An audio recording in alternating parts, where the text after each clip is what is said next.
அமெரிக்காவினுடைய அதிபர் Trump, நாட்டோவினுடைய chief mark, இவங்க எல்லாரும் சேர்ந்தாங்க அப்படின்னாலே ஏதாவது ஒரு நாட்டை அட்டாக் பண்ண போகிறாங்க அப்படின்னு அர்த்தம். அப்படிப்பட்ட ஒரு மீட்டிங்கு ஓவல் ஆஃபீஸில் நடந்தது. இதில் என்னென்ன விஷயங்கள்லாம் பேசியிருக்காங்க அப்படிங்கிறது தான் ஹாட்டான டாபிக். திங்கட்கிழமை ரஷ்யாவுக்கு எதிராக ஒரு அனௌன்ஸ்மெண்ட்டை கொடுக்க போகிறேன் அப்படின்னு ட்ரம்ப் சொல்லியிருந்தார்ல, அதில் மிக முக்கியமான அறிவிப்பு 50 நாட்களுக்குள் இந்த போரை நிறுத்துவதற்கான ஒரு சமாதான ஒப்பந்தத்தில் புட்டின் கையெழுத்து இடலை அப்படின்னா, இல்லை அதற்கான வழிமுறையை சொல்லலை அப்படின்னா தண்டனை வழங்கப்படும் அப்படின்னு அவர் ஒரு ஸ்டேட்மெண்ட் கொடுத்துருக்காரு. இதுக்கு எதிராக வடகொரியா செய்திருக்கக்கூடிய சம்பவம், இதற்கு ஆதரவாக டென்மார்க் செய்திருக்கக்கூடிய சம்பவம், எல்லாத்தையும் தாண்டி ரஷ்ய அதிபர் புட்டின் என்ன சொல்லியிருக்காரு, இதுதான் இங்கே முக்கியத்துவம் வாய்ந்த ஒரு விஷயம். டீட்டெயில்டாக பேசலாம் உறவுகளே. இது பிரசாத் சிக்னேச்சர். உங்களுக்காகவே நம்ம jobtaxi.online one way drop one way fare, ஒரு வழி பயணம் ஒரு வழி கட்டணம் மட்டுமே. எங்களுடைய சேவைகள் தமிழ்நாடு, கேரளா, கர்நாடகா, ஆந்திரா, தெலுங்கானா, புனே, கோவா மற்றும் பாண்டிச்சேரி. Anywhere any time.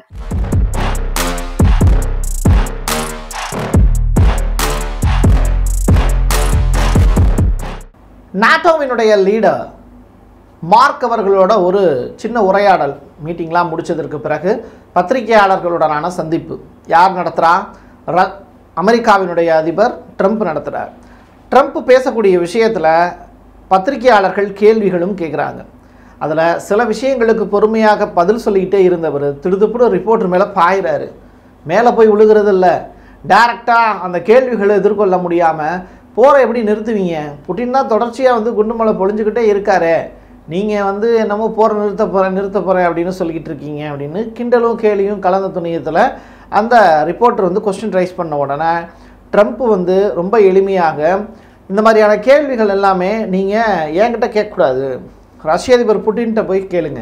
ஏன் அப்படின்னா குண்டுமலை பொழிகிறது அவர் தான், நாங்கள் சமாதான பேச்சுவார்த்தையில் தான் ஈடுபடுறோம், ஆயுதங்கள் கொடுத்து உதவுறோம், எதற்காக?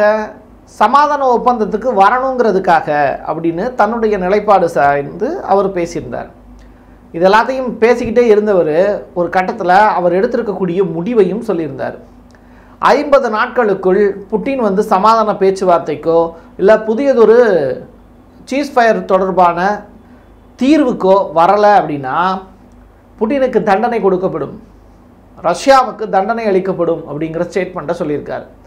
ஸோ 50 days சீஸ்ஃபயர் அல்ல, 50 days டைம், இதுதான் ரொம்ப முக்கியமானது. ஆனால் இந்த 50 நாளைக்குள்ள அமெரிக்கா ரஷ்யாவை சுற்றி என்னென்னலாம் வட்டம் போட போகுது அப்படிங்கிறது தான் இங்கே ஒரு பெரிய பிக் டீலாக இருக்க போகுது. முழுக்க ஆர்டிக் சீயினுடைய பகுதிகளை தன்வசப்படுத்துறதுக்கான வேலையை இப்போது அமெரிக்காவினுடைய அதிபர் ட்ரம்ப் செய்ய தொடங்கியிருக்கார். ஆர்டிக் சீ அப்படிங்கிறது முழுக்க ரஷ்யாவினுடைய கட்டுப்பாட்டில் இருக்கக்கூடிய ஒரு பகுதி. அதை வளைச்சு போடக்கூடிய பெரிய வேலையை அவர் செய்ய தொடங்கியிருக்கார். இதுதான் ட்ரம்பினுடைய முதல் அடியாக இருக்குது. அடுத்த கட்டமாக அவர் என்ன செய்ய போகிறார்? தொடர்ச்சியாக அந்த ஓவல் ஆஃபீஸில் நடந்திருக்கக்கூடிய மீட்டிங்கில் ட்ரம்ப் பேசி இருக்கக்கூடிய விஷயம், புட்டின் சூப்பராக பேசுகிறாரு, பேச்செல்லாம் சூப்பராக இருக்குது, செயல்பாடு அப்படி இல்லை, போரை நிறுத்தணும்னு சொல்கிறாரு. ஆனால் இந்த பக்கம் போரை நிறுத்தணும் அப்படின்னு சொல்லிட்டு அந்த பக்கம் போய் குண்டு போட்டுக்கிட்டு இருக்காரு. ஸோ புட்டின் போரை நிறுத்துகிற மாதிரியான ஐடியாவில் இருக்கிற மாதிரி தெரியலை. அதனால தான் நான் சொல்கிறேன் 50 days அப்படிங்கிறது டைமாக கொடுத்துருக்கேன் அப்படின்னு. ஓவல் ஆஃபீஸுக்கு வந்த நாட்டோவினுடைய சீஃப் மார்க்கு வெறுங்கையை வீசிட்டு போல. நாட்டோ யூஎஸிடமிருந்து என்ன வாங்கிட்டு போயிருக்காங்கன்னா $10 பில்லியன் அளவிற்கான ஆயுதங்களை வாங்கிட்டு போயிருக்காங்க அப்படிங்கிற செய்தி. இது ஏற்கனவே நம்ம பிரசாத் சிக்னேச்சரில் பார்த்தோம். ட்ரம்ப் உக்ரைனுக்கு டைரெக்டாக உதவாமல் நாட்டோவுக்கு விற்று அதன் மூலியமாக உக்ரைனுக்கு உதவக்கூடிய வேலையை செய்ய தொடங்கியிருக்கார். ஆக மொத்தத்தில் ட்ரம்ப்புக்கு லாபம், நாட்டோவுக்கு நட்டமா அப்படின்னு கேட்டால் அவங்க வாழ்ந்தாகணும், அதற்கு இந்த மாதிரியான வேலைகள்லாம் அவங்க செஞ்சாகணும். KCNA, Korean central news agency, இவங்க கொடுத்துருக்கக்கூடிய ஒரு தகவல் உண்மையிலேயே ஷாக்கான ஒரு நியூஸ் தான். என்ன அப்படின்னா, அமெரிக்காவுக்கு எதிராக இராணுவ தாக்குதல் நடத்துவதற்கு வடகொரியா தயாராகி வருகிறது அப்படிங்கிறது தான் அந்த செய்தி. வடகொரியா ஏன் தயாராகணும்?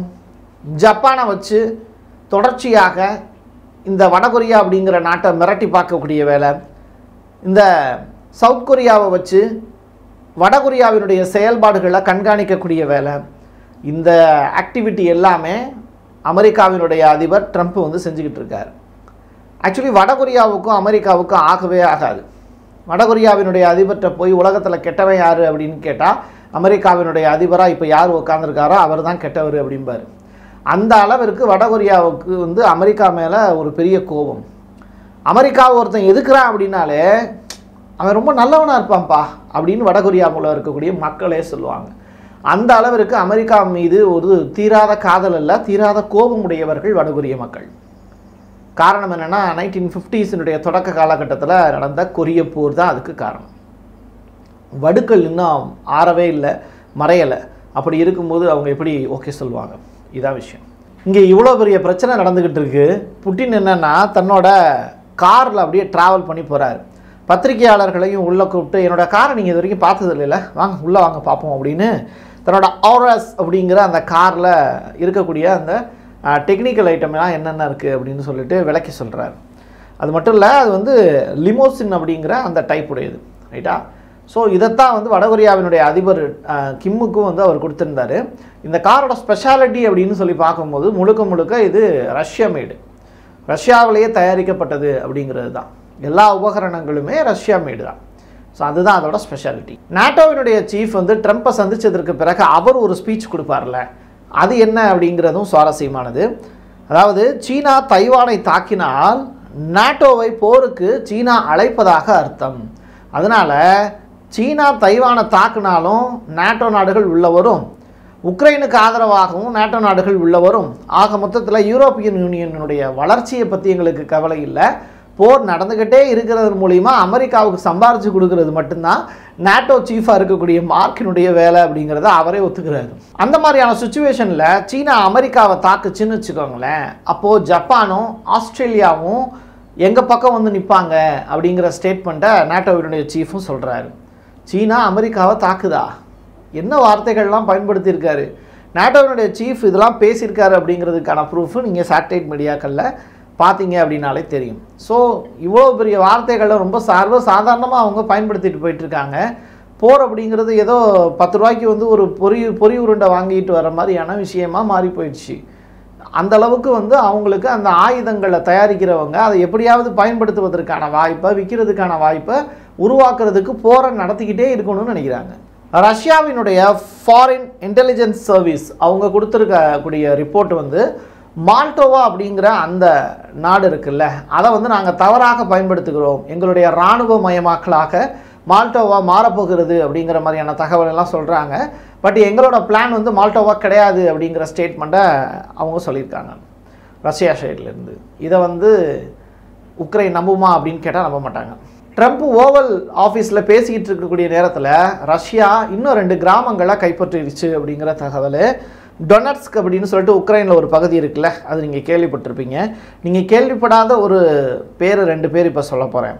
ஒன்று மாலினோங்கா அப்படிங்கிறது, இன்னொன்று சபாரிஜியா அப்படின்னு சொல்லிட்டு ஒரு 2 கிராமங்கள். இதையும் கைப்பற்றிட்டாங்க அப்படின்னு சொல்லப்படுது. ஒட்டுமொத்த லித்தியம் சுரங்கத்தையும் இப்போது உக்ரைனிடமிருந்து ரஷ்யா வந்து பிடுங்கி கொள்கிறது அப்படிங்கிறது தான் யதார்த்தமான செய்தி.